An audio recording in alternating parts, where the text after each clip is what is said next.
Queridos amigos do nosso Momento Redenção, muito bom estar mais uma vez aqui com vocês, trazendo mais um estudo doutrinário para as nossas reflexões, nesse momento em que nos encontramos juntos. E dessa vez trazemos mais um tema de A Gênese, de Allan Kardec, os milagres e as predições, naquela tradução da Albertina Escudeiro Seco, das edições do Centro Espírita Leon Denis. Né? Então, nós vamos tratar desta vez do capítulo 3 de A Gênese, o bem e o mal, tratando especificamente do título O Instinto e a Inteligência, que é muito interessante, assim, é um tema que eu gosto. Vamos encontrar esse tema também lá em O Livro dos Espíritos, no livro primeiro, nas causas primárias, né, que trata das causas primárias. O item 3 trata da inteligência e instinto e compreende as questões 71 a 75A. Mas nós vamos ver aqui em A Gênese, ou de alguma maneira mais ampliado esse tema por Allan Kardec, e é bastante interessante. Nós vamos então do item 11 ao item 19. Então, inicia lá Allan Kardec, no item 11. Que diferença existe entre o instinto e a inteligência? Onde termina um e começa o outro? O instinto é uma inteligência rudimentar ou uma faculdade distinta, um atributo exclusivo da matéria? E aí vamos ao que se segue. O instinto é a força oculta que incita os seres orgânicos a atos espontâneos e involuntários, tendo em vista a sua conservação. Então, para que ele possa manter a vida, todos os seres orgânicos são dotados dessa força oculta que incita-os para essa conservação. Nos atos instintivos não há nem reflexão, nem intenção, nem premeditação. São atos, como o nome define, absolutamente instintivos. Não tem reflexão, nem intenção, nem premeditação. É assim que a planta busca o ar, se volta para a luz, e dirige suas raízes para a água e para a terra nutriente, que a flor se abre e se fecha alternadamente conforme necessário, que as plantas trepadeiras se enroscam em torno do apoio ou se prendem com as suas gavinhas. É pelo instinto que os animais são advertidos do que lhes é útil ou nocivo, que se dirigem, conforme as estações, para os climas propícios, que constroem, sem receberem nenhum ensinamento, com mais ou menos arte, segundo as espécies, leitos macios e abrigos para as suas crias, armadilhas para prender a presa de que se nutrem. É assim também que manejam habilmente as armas ofensivas e defensivas de que são providos. É ainda pelo instinto que os sexos se aproximam, que a mãe protege seus filhotes e que estes procuram o seio materno. No homem, o instinto domina exclusivamente no começo da vida. E esse exclusivamente tem o sentido de com exclusividade, não somente lá naquele interior.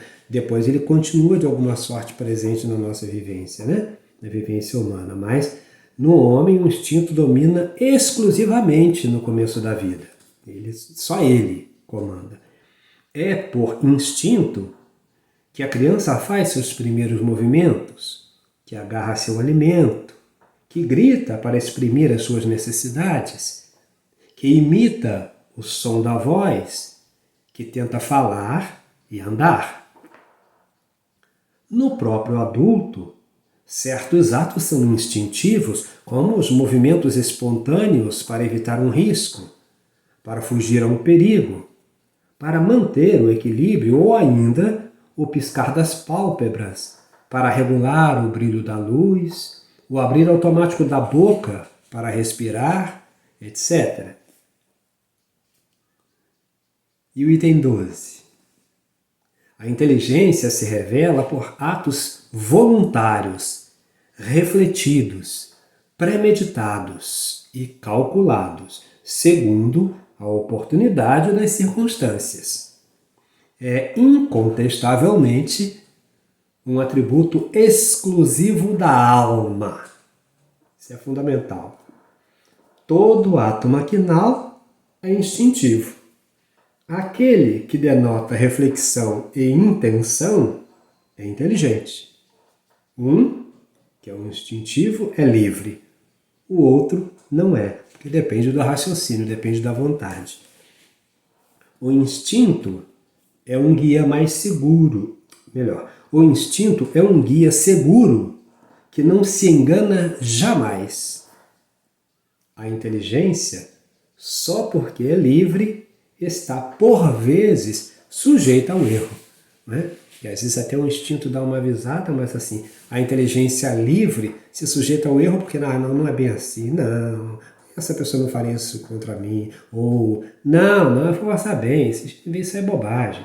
E a gente vai, de alguma maneira, passando por cima. Né? Então a inteligência, só porque é livre, está, por vezes, sujeita a erro. Se o ato instintivo, porque livre, por quê? Porque ele é do nosso arbítrio. A inteligência é do nosso arbítrio. Nós vamos fazer ou não fazer se quisermos ou se não quisermos. Se o ato instintivo não tem o caráter do ato inteligente, ele revela, não obstante, uma causa inteligente, essencialmente previdente. Então esse é um detalhe interessante no instinto, né? Se o ato instintivo não tem o caráter do ato inteligente, ele revela, não obstante, uma causa inteligente, essencialmente previdente. O que faz sentido, né? nessa avaliação, porque se ele tem a ideia de proteger, né? De manter a vida, então é interessante. Se admitirmos que o instinto procede da matéria, é preciso admitir que a matéria é inteligente. Por certo, mais inteligente e previdente do que a alma, uma vez que o instinto não se engana, mas a inteligência sim. Se considerarmos o instinto uma inteligência rudimentar, como explicar que, em certos casos, ele seja superior à inteligência que raciocina? Que ele dê a possibilidade de executar coisas que ela não pode realizar. Essas reflexões que Kardec vai trazendo são muito boas, e a gente vai ver porque são muito enriquecedoras. Se ele é atributo de um princípio espiritual especial, que vem a ser esse princípio? Visto que o instinto desaparece, esse princípio seria então destruído? Se os animais são dotados apenas de um instinto, seu destino é sem solução, seus sofrimentos não têm nenhuma compensação, o que estaria em desacordo com a justiça e a bondade de Deus? Então, veja que parágrafo interessante. Ele exige de nós refletir um pouco mais. Se ele, instinto, é atributo de um princípio espiritual especial, que vinha a ser esse princípio? Visto que o instinto desaparece, esse princípio seria então destruído? Se os animais são dotados apenas de instinto, seu destino é sem solução, seus sofrimentos não têm nenhuma compensação, o que estaria em desacordo com a justiça e a bondade de Deus. 13. Segundo uma outra teoria, o instinto e a inteligência teriam um único e mesmo princípio. Atingindo um certo grau de desenvolvimento, esse princípio, que inicialmente tivera apenas as qualidades do instinto, sofreria uma transformação que lhe daria as da inteligência livre. Em uma palavra, ele receberia o que se convencionou chamar de centelha divina. Essa transformação não seria súbita, mas gradual, de tal maneira que, durante um certo período, ele estaria mesclado das duas aptidões.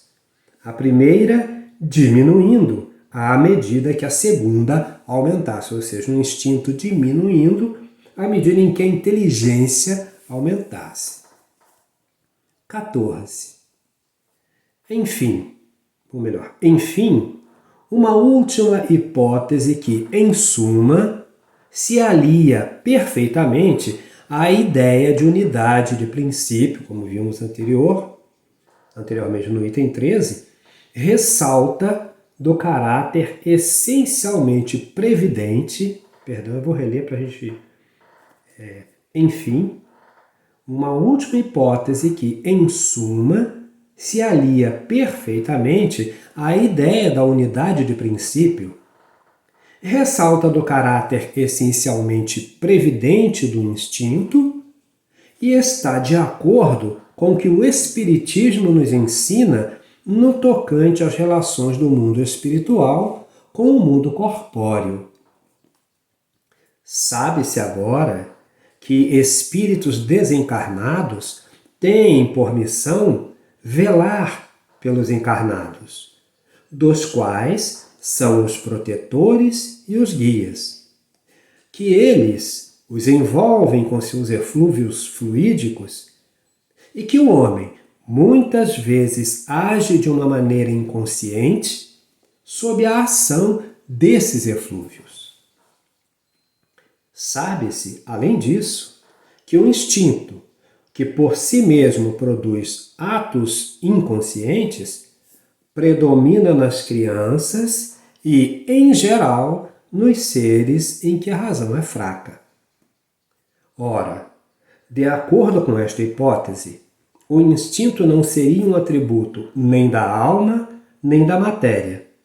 Não pertenceria como propriedade particular ao ser vivo, mas seria um efeito da ação direta dos protetores invisíveis que supririam a imperfeição da inteligência, provocando eles mesmos os atos inconscientes necessários à conservação do ser.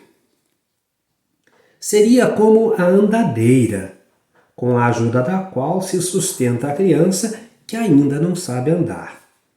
Então, do mesmo modo que se suprime gradualmente o uso da andadeira à medida que a criança se equilibra sozinha, os espíritos protetores deixam os seus protegidos entregues a si mesmos à medida que eles podem se guiar pela própria inteligência.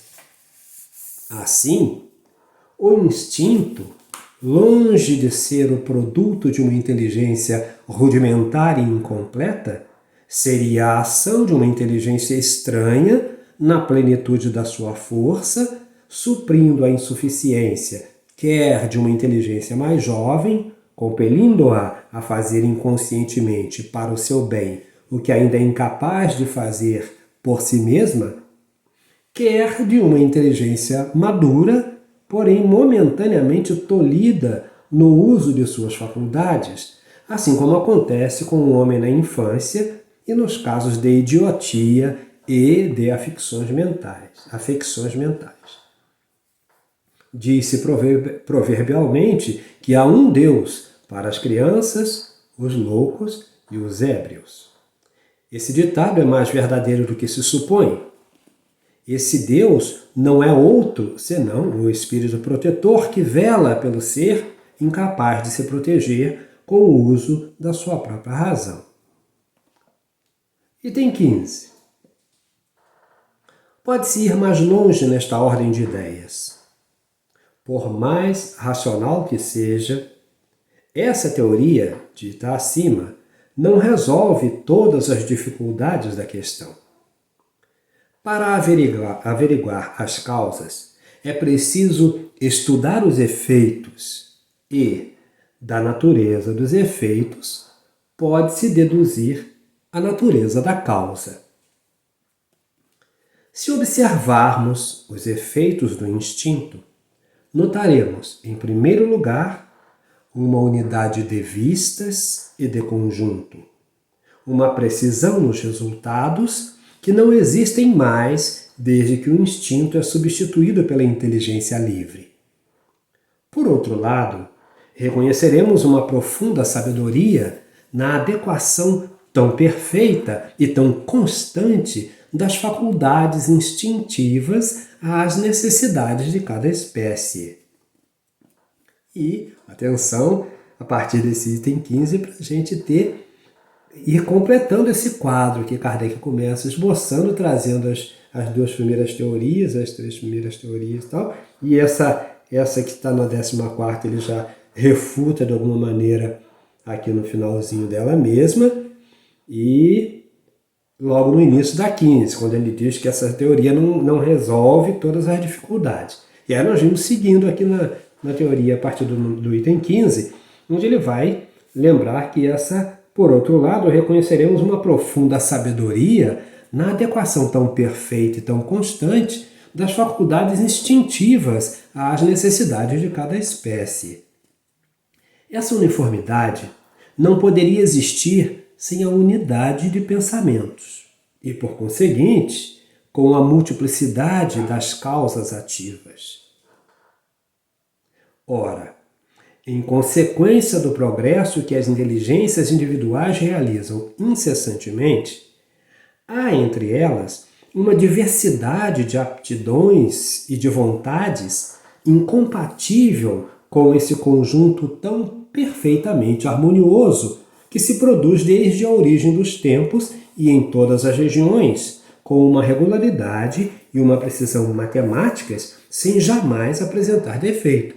E pensando não só no homem, como o nascituro, mas a aranha em todo lugar do planeta ela faz a teia. A abelha em todo lugar do planeta ela faz aquela casinha igual. O castor prepara os seus diques da mesma forma. Então tudo, o instinto, ele é absolutamente igual em todos os pontos do mundo.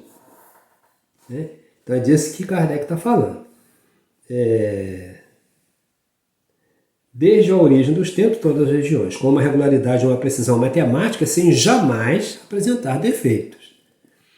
Essa uniformidade do resultado das faculdades instintivas é um fato característico que implica forçosamente na unidade da causa.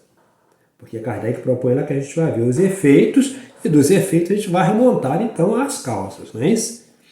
Então, essa uniformidade do resultado das faculdades instintivas é um fato característico que implica forçosamente na unidade da causa. Se essa causa fosse inerente a cada individualidade, haveria tantas variedades de instintos quantos fossem os indivíduos, desde a planta até o homem.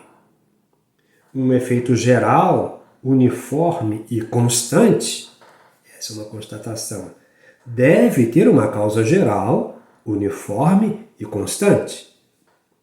Um efeito que revele a sabedoria e previdência deve ter uma causa sábia e previdente.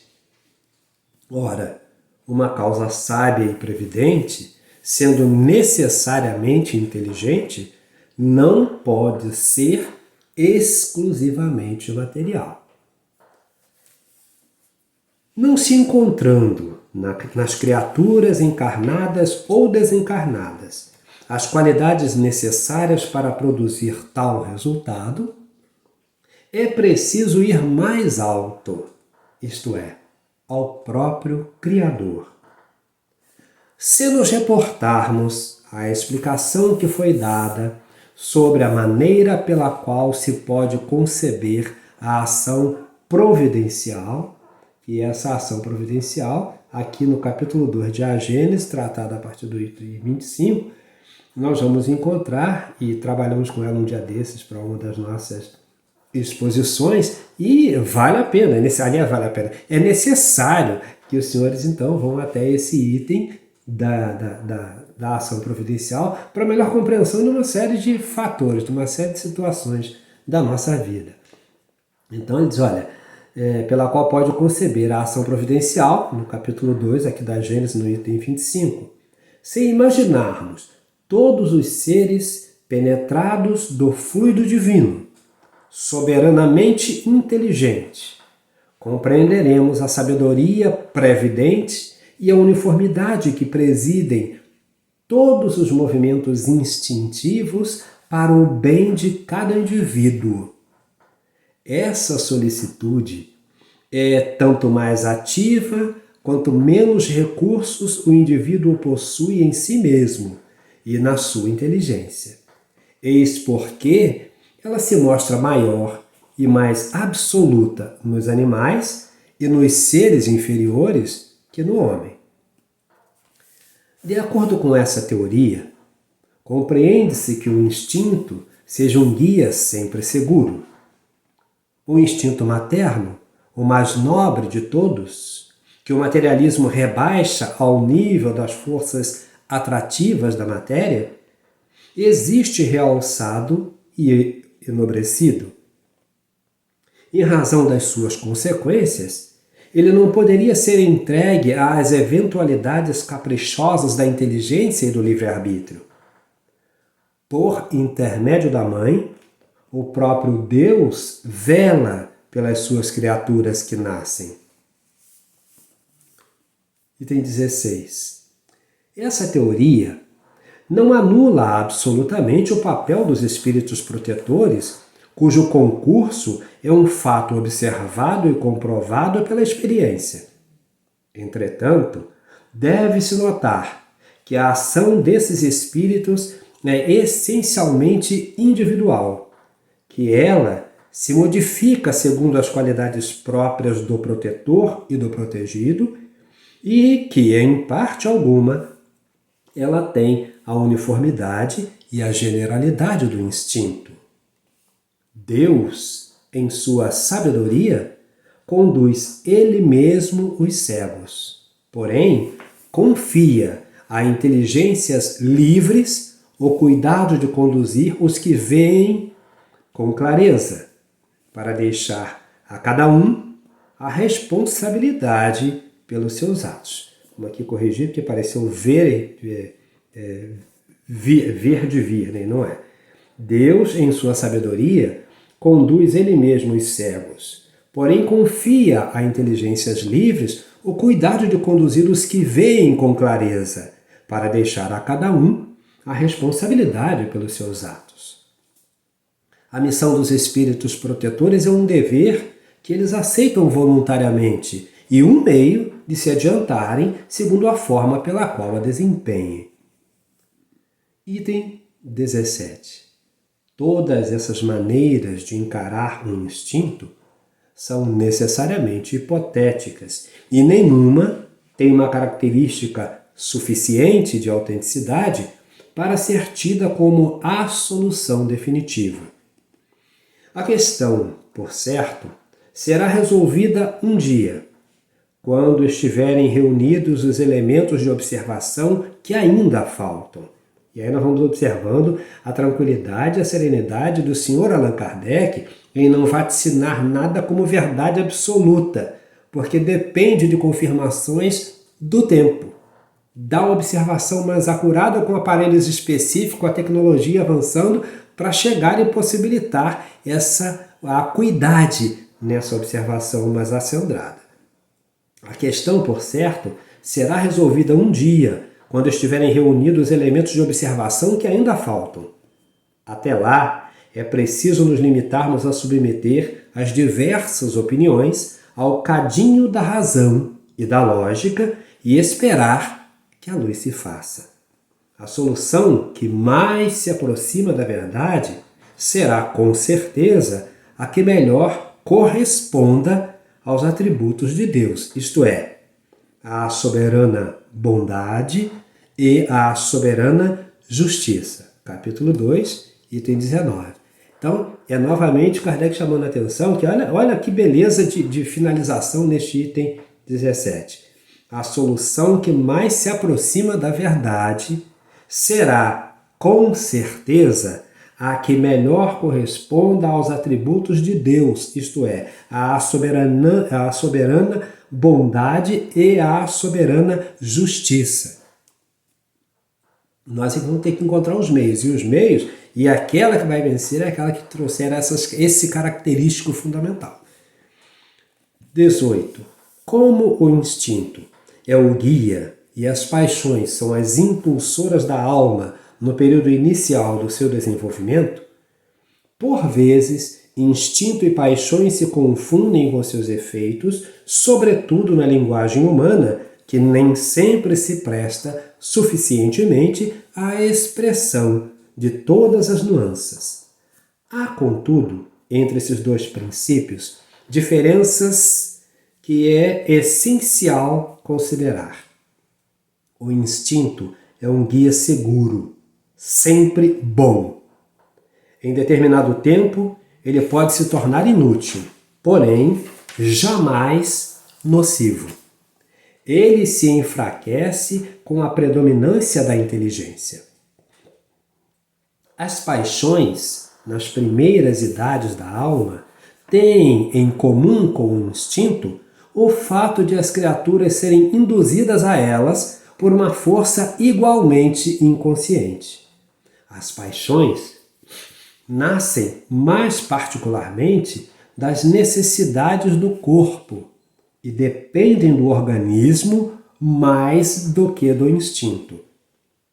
O que principalmente a distingue do instinto é que elas, as distingue do instinto, é que elas são individuais e não produzem, como este último, efeitos gerais e uniformes. Ao contrário, variam de intensidade e de natureza segundo os indivíduos. São úteis como estimulante até à eclosão do senso moral, que de um ser passivo faz um ser racional. A partir desse momento, tornam-se não só inúteis como nocivas ao progresso do espírito, retardando a sua desmaterialização. Elas se abrandam com o desenvolvimento da razão. E o item 19, que termina esse quadro, o homem que só agisse por instinto poderia ser muito bom, mas deixaria a sua inteligência adormecida. Seria como uma criança que não deixasse as andadeiras e não soubesse usar as próprias pernas. Aquele que não domina as suas paixões pode ser muito inteligente, mas ao mesmo tempo muito mau. O instinto se extingue por si mesmo. As paixões são domadas somente pelo esforço da vontade. Todos os homens passaram pelas fieiras das paixões. Todos os homens passaram pelas fieiras das paixões. Aqueles que não as têm mais, que por sua natureza não são nem orgulhosos, nem ambiciosos, nem egoístas, nem rancorosos, nem vingativos, nem cruéis, nem coléricos, nem sensuais, que fazem o bem sem esforço, sem premeditação e, por assim dizer, involuntariamente, é porque progrediram na sequência das suas existências anteriores. Eles foram purgados do usagre. E aí tem uma nota da Terezinha Escudeiro Seco, Terezinha, da Albertina Escudeiro Seco, a essa expressão, purgados do usagre. O usagre é erupção cutânea, frequente em crianças em período de amamentação, contagioso, autoinoculável e caracterizada por pústulas, geralmente no rosto e no couro cabeludo. Então, eles foram purgados do usagre, né, das espinhas. É injusto dizer-se que eles têm menos mérito ao fazer o bem do que aqueles que precisam lutar contra as suas tendências.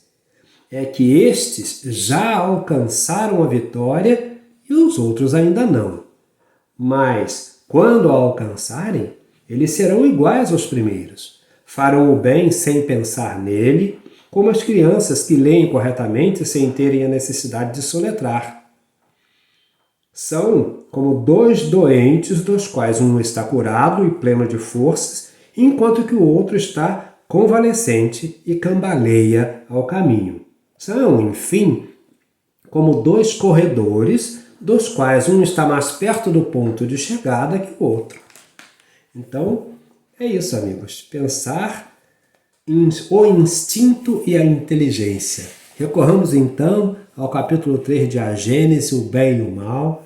Essa é a nossa tradução, para repetir o nome que um momento ali eu acabei trocando. Albertina Escudeiro Seco foi quem fez a tradução desta primeira edição de A Gênese pela editora Leon Denis. Essa é a primeira edição de que eu me utilizo.